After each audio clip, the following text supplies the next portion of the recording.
বাংলাদেশের বিমান চলাচল খাতের নতুন যুগের প্রতীক হিসাবে নির্মিত হয়েছে হজরত শাহজালাল আন্তর্জাতিক বিমানবন্দরের থার্ড টার্মিনাল।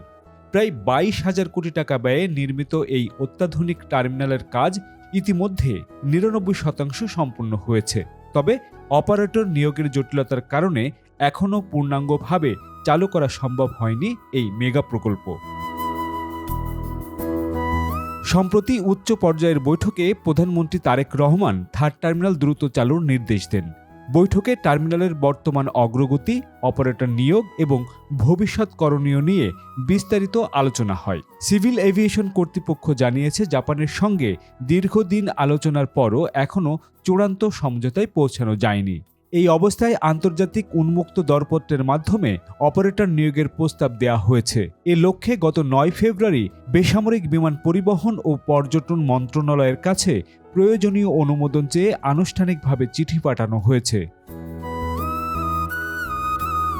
তবে বৈঠকে প্রধানমন্ত্রী জাপানের সঙ্গে পুনরায় আলোচনায় বসার নির্দেশ দেন।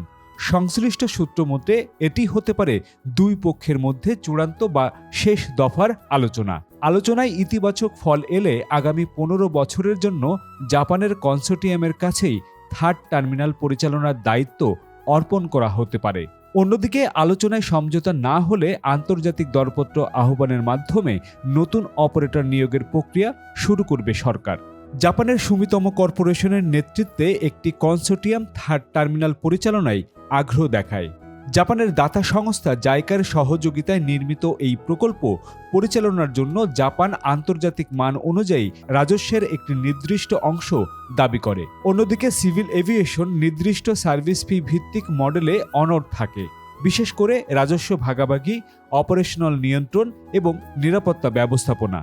এই তিনটি বিষয়ে দুই পক্ষের মধ্যে বড় ধরনের মতপার্থক্য তৈরি হয়। সরকারি সূত্র জানায়, অন্তর্বর্তী সরকারের সময় প্রায় 9 মাস ধরে আলোচনা চললেও কোনো সমঝোতা হয়নি।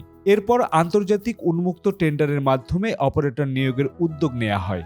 তবে সর্বশেষ বৈঠকে প্রধানমন্ত্রী আবারও জাপানের সঙ্গে আলোচনায় বসার নির্দেশ দিয়েছেন।